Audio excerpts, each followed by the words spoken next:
Welcome back, everyone, to another episode of BBP News. I'm Nicholas Rod. Chris Baker's here, and we are back with another Monday morning episode. Chris, start us off in the normal Monday morning fashion by giving us the weather headed into this week. In Los Angeles, California, it is rainy 61. In Houston, Texas, it is partly cloudy 81. And in Chicago, Illinois, it is partly cloudy 36. And in New York City, it is cloudy 33. Well, Chris, we've kind of made a bit of a habit on these episodes, on these normal Monday and Friday episodes, to start looking at some polls, just having a little fun discussing some very interesting polls. And a little birdie tells me that you have found another one for us. Well, that little birdie would actually be wrong. So I at first I thought it was a poll. Mm-hmm. And it kind of does have a pollness to it, but not really. Because it doesn't have actual numbers. But gifts, right? Of course. Did you know they're for boomers now? Oh. Yep. How so? They're for boomers, Nick. For boomers. Yep. So when the pandemic first hit, gifts went up. The popularity, the usage of them went up 33% in a single month. Right. I actually remember that going up quite significantly. Because moms, dads, and grandmas discovered gifts. Oh. For the first time during the lockdown. Though the official stat have not confirmed that, but that's what Gen Z thinks it is. Huh. So gifts are now for the boomers, Nick. And, this whole conversation created a whole thing on Twitter. Oh, boy. There's always got to be a conversation on Twitter. Yeah. Twitter always has something to say. Yeah. This one person said, anytime I see someone use a reaction GIF, I immediately know they are above the age of 33. And then someone else said, using Teams at work has taught me that boomers enjoy using GIFs for everything. Dang. I feel like it's one of those things that when, boomers or people of older age discover something like that, is one of those things where it's like, oh, I'm cool, I can use technology, I'll use them for everything now. Well, I must be really old. Because I do use them. I have wanted to use them. I wish I could. Unfortunately, there's not a lot of, blind friendly gifts out there. Well, but I feel like I've missed out. And here's another statistic for you. Do you know what the most popular GIFs are? I could not tell you. No guess. Well, the keywords for when you're searching for GIFs are drawing, design, painting, happy hour, and cheers. I thought we were going to go on kind of a pattern with those first three, and then it changed. That is So I don't really know how this works out, but that accounts for 225% of GIF searches. Yeah, I don't know how that. What? So from my understanding of this is before the pandemic, they weren't as popular, those searches. Okay. But now that the pandemic has gone on for 2 years, those are up 225%. Okay, I understand now. Yeah. And then searching for movies and TV titles increased 423%. Now that doesn't shock me at all. Now, what doesn't shock me at all is Tiger King was a very popular search. Oh yeah, for gifts. It was 643%. Oh my god! But it has declined 928%. That also makes sense. Yes, it does. Tiger King was one of those shows, right, that had its, what would you say, about 8 months of popularity? Yeah, and then they tried to come out with a second season and it failed. Yeah, and now they're still trying to continue the story from there. I don't know. It's just one of the... Now, here's the big shock. How Mm. many gifts do you think are shared on a daily basis? Oh dear God. Um, 25 million. We're gonna go high. You think that's it, huh? Evidently, I went low. You went extremely low. All right. 10 billion GIFs are Jesus. scared, or excuse me, 10 billion GIFs are shared Oh. a day across all platforms.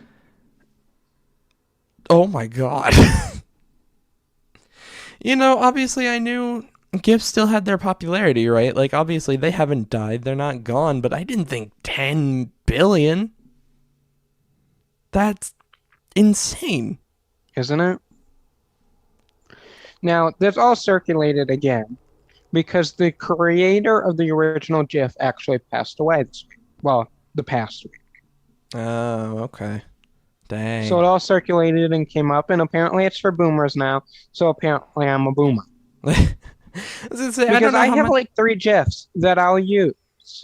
Mm-hmm. I don't use them every day, Right. but every now and then I'll be like, It's GIF time. yeah. I mean, I Yeah, have 3 of them, and I can picture all 3 of them right now.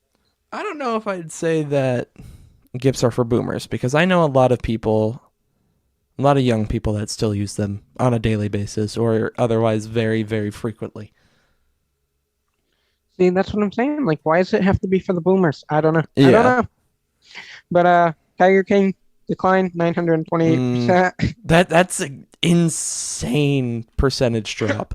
Like, obviously, we knew it was going to drop, right? Like, again, it had its 8 months of popularity, then fell off a cliff. But a 928% drop is insane to me. And 10 billion GIFs are shared a day. 10 billion. Yeah, no, forget that. Never would I guess that in my life. And you thought you were going high with I 25 thought it was going million. high with 25 million. Apparently not. Yeah. Um, Ay. but we got some news to get into. Thursday of last week marked the 1 month since Russia invaded Ukraine, and a lot has happened towards the end of last week. President Biden went to Poland on Friday after a full week of meetings with the NATO allies, G7, and European leaders. The president said that NATO discussed establishing a larger military footprint in Europe, in addition to the now 100,000 U.S. forces there. They also discussed significant humanitarian aid for Ukraine, and President Biden announced the U.S. acceptance of 100,000 refugees. More on that in a minute, though. Another big NATO conversation, the possibility of using chemical weapons by Russia on the Ukrainian people. The United States has been running response scenarios through a very specialized team called the Tiger Team that has been operational for a little while now. President Biden says if Putin actually deploys chemical weapons, NATO allies would respond, but President Biden did not go into specific details about that publicly. President Biden also announced that he doesn't believe Russia should be part of the G20 anymore. He added that if Russia isn't removed, Ukraine should be able to attend the meetings. The White House and G7 allies sanctioned another 400 Russian oligarchs, members of the Russian legislative body called the Duma, and the Russian Defense Company. The president reiterated again sanctions are not meant to immediately deter Putin, they are meant to punish Russia over time. U.S. National Security Advisor Jake Sullivan said on Thursday that the war will not end anytime soon or easily. 100,000 refugees escaped the war, and President Biden says the United States will allow them into our country. But there are a lot of specifics you need to know about. First, the administration believes most Ukrainian refugees want to stay closer to home in Europe, not necessarily come all the way to the United States. But the White House says it is important for us to make the peace offer in solidarity with the same offers being made by European allies. Not all of these refugees will be admitted to the United States this fiscal year or through specific refugee programs. They could also come with humanitarian parole, which does not come with a pathway to citizenship, and it also does not come with the visa programs. The administration and Congress have set the annual refugee cap for 2022 at 125,000 refugees, and as of the last official report, at the end of February, the U.S. has taken in about 6,500 refugees. We should get an official updated number on that by the end of this week. The White House says it is unnecessary to increase the refugee cap above 125,000. Third, the White House has prioritized certain refugees, those seeking settlement with family already in the U.S., women, children, members of the LGBTQ community, journalists, and the disabled.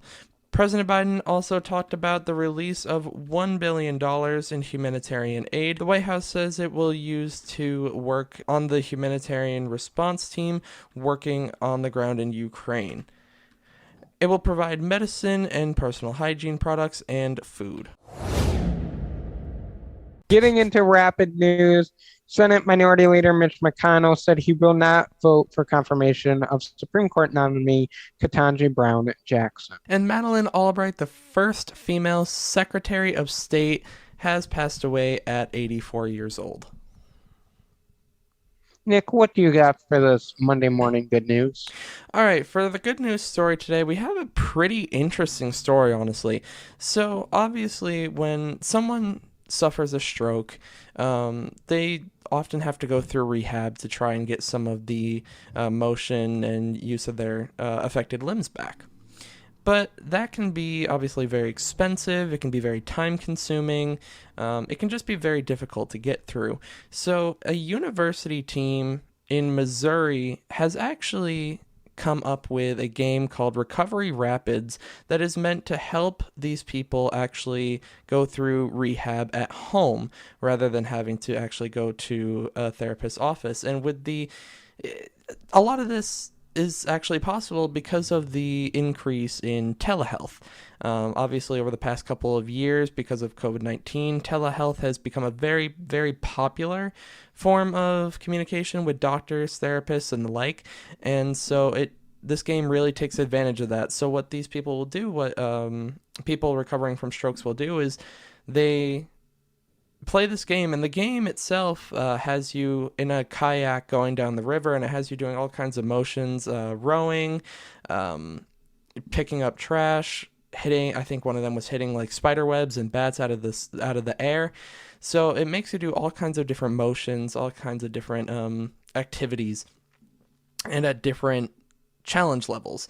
And you'll communicate with a therapist once or twice a week to figure out what goals you want to achieve and what you're really looking to get to throughout that week. And it takes a lot less time for both the therapist and the patient. It acts as a great recovery tool. It's a lot less expensive, and it's also really good for the therapist as well because they can actually see more patients. They can help more people at a time this way, and honestly, just a really cool tool to help with the recovery process. It's really an excellent good news story. It's good all the way around. It's saving people money. Physicians are able to help more people through the telehealth programs. It's just an excellent good news story, Nick. Good job finding another great one. You never disappoint. Honestly, I just love finding these stories. That's all I can really say about this. These types of things always put a smile on my face. I hope they do for all of you as well. And yeah, I love this one. We will be back here Wednesday morning for an Idiot in the News. But until then, make sure you follow us on BBP News' Twitter account for the latest 24-hour breaking news so you are always in the know. But until Wednesday morning, have a great start to your week, everybody. Bye, guys.